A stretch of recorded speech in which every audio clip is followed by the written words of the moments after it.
नमस्कार साथियों, मेरे चैनल पर है आपका स्वागत। मिलेगा यहाँ कॉमेडी का तड़का, टेंशन मुक्त राहत।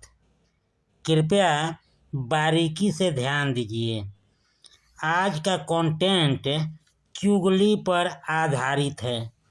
कमोबेश सभी में चुगली के कीटाणु पाए जाते हैं।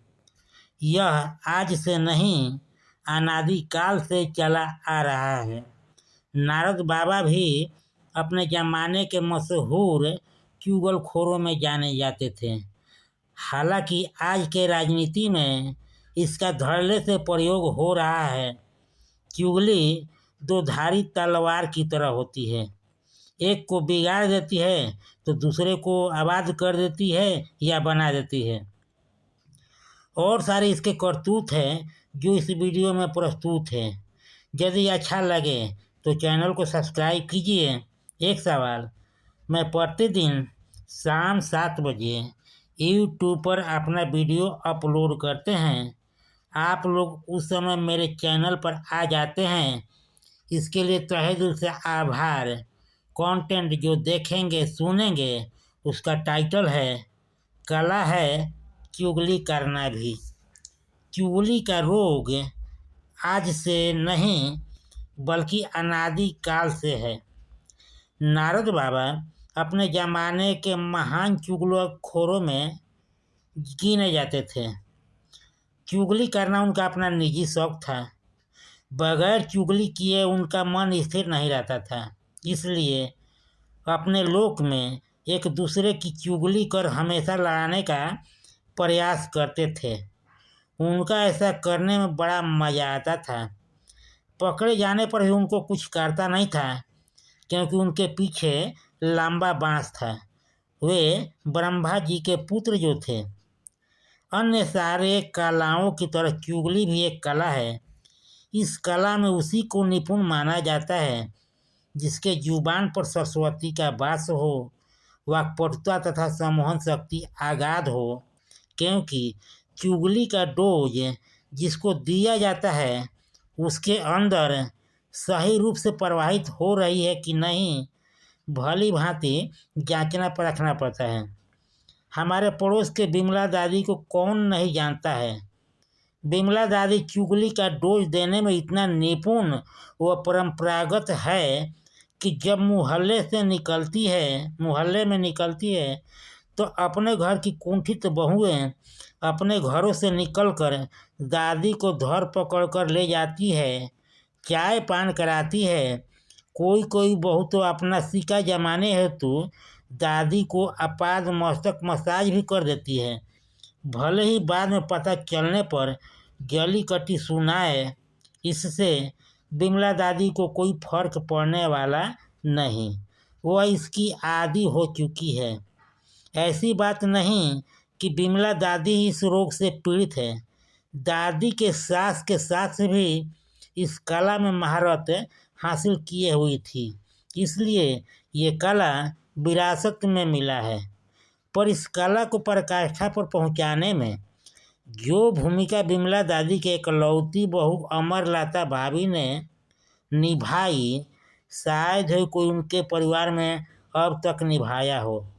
ये तो पूर्व की सारे रिकॉर्ड को ध्वस्त कर दी। बिमला दादी का मेरे घर से बड़ा ही बढ़िया आत्मीय संबंध था। वो हमेशा मेरे घर आती जाती थी। भाइयों में बड़ा होने के कारण घर की छोटी बड़ी सभी बहुओं को सख्त निर्देश दे रखा था कि इस आफत की पुड़िया से सतर्क रहना, सावधान रहना।